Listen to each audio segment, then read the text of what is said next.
DevilNeverCry. In today's video, we'll be covering a couple of interviews which shed light on the fate of Whispers in Final Fantasy VII Rebirth, as well as a potential surprise for an ending.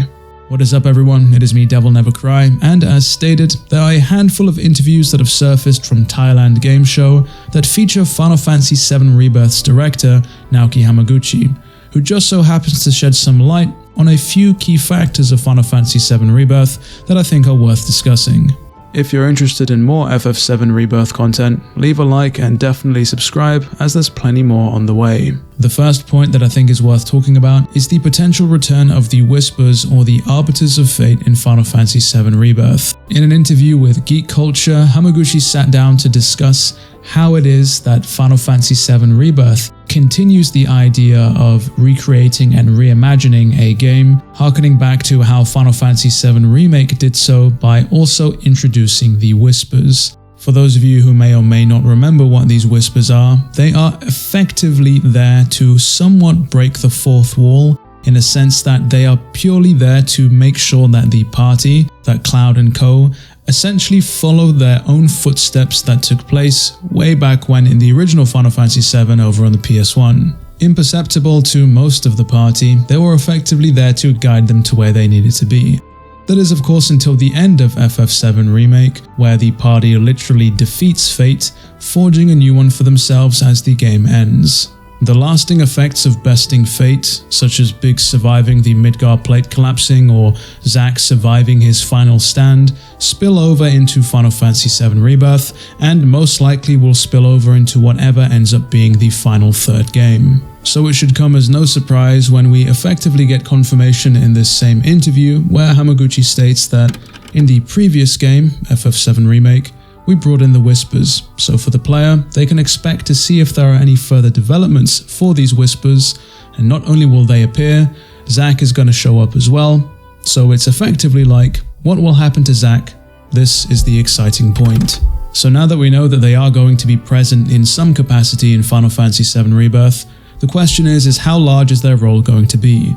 For the majority of FF7 Remake, they necessarily didn't do all too much. It wasn't until right at the very end, when the party took on Fate and won, that the large changes occurred. Will Fate fight back harder in the sequel, in an attempt to course correct and go back to how things were?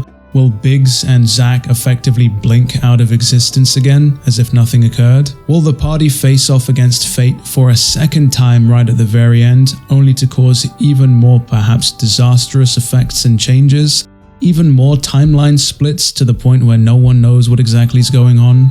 Speaking of final scenes and endings, Hamaguchi-san was actually asked in another interview, this time with Gadget Match, about the end of Final Fantasy VII Rebirth, specifically the fate of Aerith. For those of you who might have missed the information, we have indeed got confirmation from Square themselves that Final Fantasy VII Rebirth will indeed take us all the way to the end of the Forgotten Capital, in which we get that infamous scene with Aerith that still haunts so many gamers to this day. When asked about the infamous scene and whether or not there'll be a twist for Rebirth, Hamaguchi-san only said there will be a surprise in this version as well.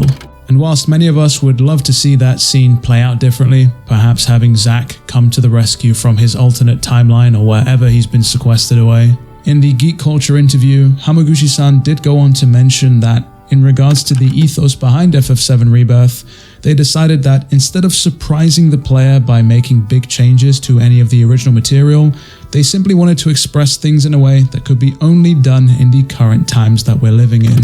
That statement could mean a multitude of things, but if one thing is clear, it doesn't look like they're going to be making any large changes to how the story plays out, simply to how it is presented instead, with perhaps all of the party effectively reaching their original destinations, but instead maybe taking a different journey to get there, if that analogy makes sense. Now that we've covered those two main points, let's go over the rest of the interviews and see what other pieces of information that we can find.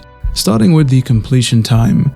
I mentioned in a previous video that the game was said to have over 100 hours of playtime if you were to beat the game start to finish 100%, doing all of the extracurricular activities, everything possible. Now we have further confirmation that just the main story alone will take 40 hours to complete. That means that if you were to avoid or ignore every other piece of content aside from the main quest, it would still take you almost 2 days just to see the story play out all the way from the beginning to the very end. I can imagine that a large portion of that time may be taken up by cutscenes, as was the case with Final Fantasy XVI, in which that game had over 11 hours of cutscenes. Considering the grand scale of FF7 Rebirth, it makes me wonder how many hours of cutscenes they've got locked away. Speaking of completing the game, Hamaguchi-san has gone on record to state that the Platinum Trophy for Final Fantasy VII Rebirth will require more time and effort than the trophy for Final Fantasy VII Remake, specifically as players will now also need to explore the entire world map and collect materials. From my time in getting the Platinum for FF7 Remake, there were only a handful of trophies which seemed difficult, specifically the ones that required you to beat the game on hard mode and beat the Pride and Joy prototype fight, which I believe was also hard mode exclusive, simply because they required a lot more strategizing than the standard difficulty would allow. Looking at the PSN profile data, it seems as though these were also trophies that a lot of other FF7 Remake players out there also struggled with. But this brings me neatly onto the next topic that I wanted to discuss, which specifically was minigames. Not only will this likely follow in the footsteps of FF7 Remake, having many minigame-based trophies, specifically for completing or perfecting them, but it seems as though they'll be expanding upon minigames in FF7 Rebirth, adding layers to them to likely make them much harder.